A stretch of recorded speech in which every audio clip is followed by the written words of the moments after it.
Hey, welcome back to Watch It Played. My name is Rodney Smith. I haven't shaved, not wearing the Watch It Played shirt. I even have notes with me today, so clearly this is a filler episode. But it's a little more than that, actually, because we're also going to do a bit of a one-shot mixed in here as well. You know how we've done those little one-shots for Netrunner and Heroescape, where we just show you a turn or two being played. We're not doing our full playthrough or full instructional video. We just want to give you an idea of how a game works when sometimes something strikes our fancy. Well, that happened for us. We shot a little bit of a video, and that's going to be mashed in here a little bit later. But first, a couple of quick updates. We have our Deciders Vote going on right now. So if you are a decider, in other words, you donated at a perk level that gave you the decider vote privileges in one of our previous fundraisers, and you did not get an email from me, then you need to let me know, because I believe I've gotten a majority of them in, and it is a really, really close race between a couple of these games. So it'd be great to have all the deciders votes in so we figure out who actually edges out the win. What's been really neat about this vote is that despite the fact we had quite a variety of different kinds of games in the pile, all of them have gotten votes, and a number of them have gotten a lot of votes. So there's a lot of interest amongst the games, which is really exciting to see, because I like being able to do a variety of different kinds of games on the show. And that just encourages me that that's what you want to see. So that's great. So we're going to have the announcement of the winner of that vote probably later on this week. So stick around for that. I also want to tell you guys about the next game that I want to cover in our series. Depending on the outcome from the deciders vote, obviously that's the game I'm going to need to start working on as well. But it's going to take a little while to get to that. So in the meantime, I wanted to have some other content that I could be working on. I've wanted to bring a miniatures game to our series for a little while now. When I was in university, I learned the game Necromunda, and I taught to my friends. They ended up buying miniatures for it. And I had some of my best gaming memories from playing that. And partly, of course, it was the game itself, but also it was just the miniatures environment. Having an open table where there's no grids that you're restricted to. Instead, you can move pretty much anywhere you want and do whatever you want based on what's on the table. That was just really enjoyable for me. I don't get the opportunity to play those games as much as I'd like to. If you've been following me on Facebook at all, I've been posting pictures from all kinds of different miniatures games that I'm still collecting and interested in trying to learn. Well, now I want to present one of those to you guys as well. The nice thing about this is that miniatures games, well, they tend to be a little bit more complex. So I don't really think I can do all the instructions in one video. So I'm going to do it in segmented videos. And I don't have to release these consecutively. It's something I can sort of fit in when I have the time. Because it's something I'll be working on primarily by myself, I don't have to work around the kids' schedules. So when I have a free moment, I can come down here, I can work on an instructional segment, I can then upload that segment to the internet, you guys can watch it.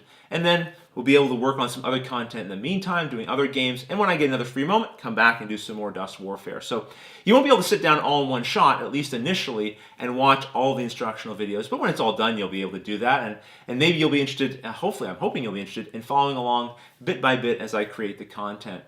And also by having a little bit of a break between it, because miniatures games can be a little more complex, I can work on trying to answer your questions in between episodes and preparing for the next episode, knowing what things maybe are tripping people up or what things they want to know about in the game. Now lastly, I just wanted to give you guys a quick introduction of the game you're going to see me and Luke playing just a little bit of.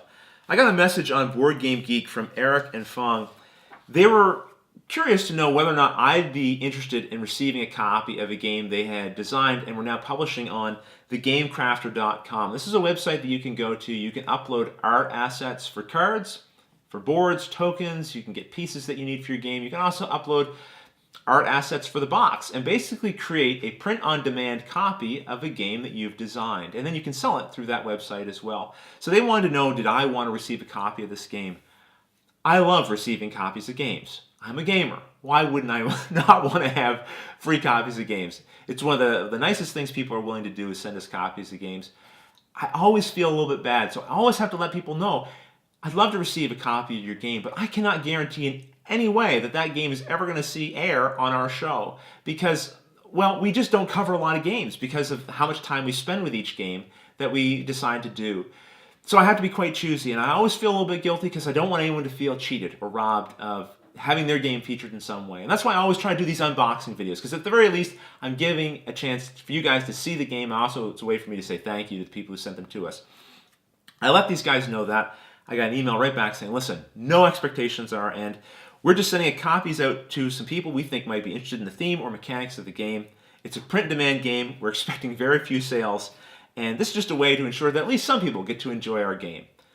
I love when games are sent to me with that expectation. Every now and then, though, we do get to spend a little bit of time with the games that were sent to us. This is one of those opportunities. So we're going to show you a turn of me and Luke playing this game. If this game catches your interest, you can find a link in the YouTube description below to the Game Crafter site. And then if you want to place your own order for it, you can certainly do so. Otherwise, I hope you at the very least enjoy seeing a sample of this game. So here we are a few turns into the game. You can see my side of the table is here, and then we have these cards along the center of the table that we both have access to. This is my player card. I have some money that I've collected so far. These coins come with the game. And then I have some expedition cards here, and these allow me to take actions based on the symbols on them. There's 4 main kinds of actions you can take. But the problem with these is these cards will come and go during the course of the game, so I cannot always be guaranteed the actions that will be available to me. However, at the start of each round, Luke and I are able to bid on the cards in the center of the table. And these ones, once we win them, come to our side of the table. Here's a couple that I've won so far, and they stay here permanently. So I know I'll always be able to take these actions. As well, these have some point values on them in the top right-hand corner, which I'll be able to score at the end of the game. So between these points here and the coins that I have at the end of the game, as well as some of the cubes that I have at the end of the game, that will provide me with my final score. And then I also have a hand of cards over here. We're at the start of a new round right now, so let's take a look at how it plays out. So first thing we have is the expedition phase. We make sure that the little house marker here has been moved on to the first card in the row. And this becomes the card that we're bidding on. Now this one will allow us to canoe, do some transportation. It's also going to be worth 4 points at the end of the game. So this is a pretty good card and I would like to own it. Now the way you own it is you look at the expedition cards that you have in front of you, and you look at the symbols on them that match the color of the cards you're bidding on. Notice there's blue cards and there's red cards. So right now, the only ones that we want to look at are the ones that are blue because that's the card here is blue. So I have a little TP and I have some other symbols here. And sort of like a poker hand, I get to play one card from my hand of cards that I have here, all right? And I want to try to play a card that's going to give me a better poker hand in front of me here.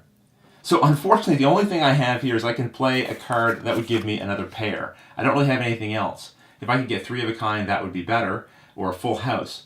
But I can play a card like this that will give me a pair. So there's 2 things I'm thinking about here. Not just which card will give me the best bidding here, but also which card will I play out that will give me the best actions that I can take. So I'm going to pick this card here. This will allow me to have a pair between these 2 cards, and it's going to give me an action that I want to take during my turn. And I play this face down so Luke doesn't know what kind of hand I'm creating. He's going to do the same thing. All right, so we're going to flip over our cards now. Luke, I have a pair. What have you got? Triple. So a triple beats a pair. Okay, so that means Luke gets to collect the card, and this little house will go here. And once we get through all of the cards in the middle section, the game's over, right?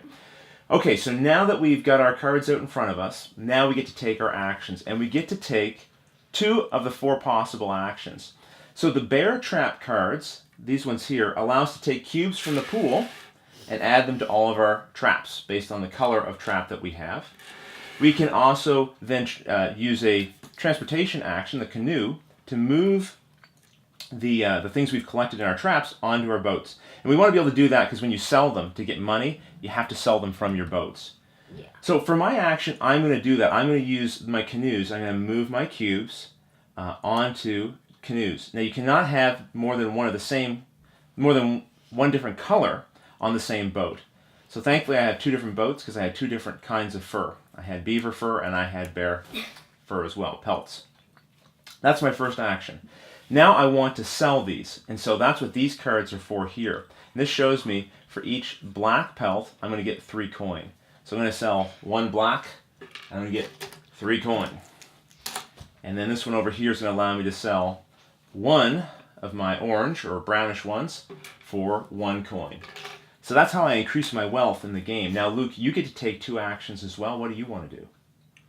So I'll move this for this action, which would give me 6 points. Right, you get to sell those as well. So Luke's going to sell his 2 bear pelts for a total of 6 coins. So these ones are worth 1, these are worth 5, and then there's some golds that are worth 10. And Luke loves collecting the 10s. As you can see, he just traded up to a 10 there. So you have a second action left over, Luke. What would you like to do now? I guess I'll move this white to one of these. Sure, you can move that to one of your boats, and then you also get to move that one if you have another boat as well. Okay. There. So Luke's going to be in a position to sell on his next turn as well.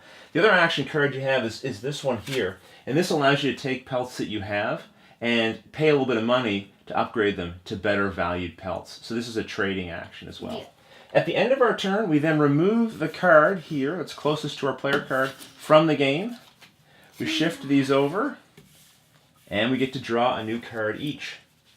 And then a turn's going to start over again. We're going to move this to here. We're going to look at our cards in our hand, and we're going to just repeat the process again. We're going to try to find maybe something that will allow us to obtain this permanently, also give us some points, and so on. So, Luke, we're not going to finish our game here today. But the game that we played yesterday, our first game of this, who won? Me. And by how much? 1. 1 point. So at the end of the game, we totaled up all of our money, plus we totaled up the points that we had here, and then you get 1 point for every 2 cubes you have in your possession still.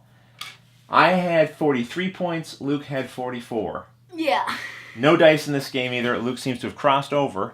Doesn't matter whether there's dice or not. He's a little champ. Well, there you have it, a sample turn of the game Columbia by Eric and Fong. Thanks again, guys, for sending a copy to us. That was very nice of you to do. I hope you guys, the rest of you, the viewers, enjoyed seeing a little sample of the game. Again, if you're interested in it, you can find a link to it in the YouTube description below. Until the next episode, though, thanks for watching.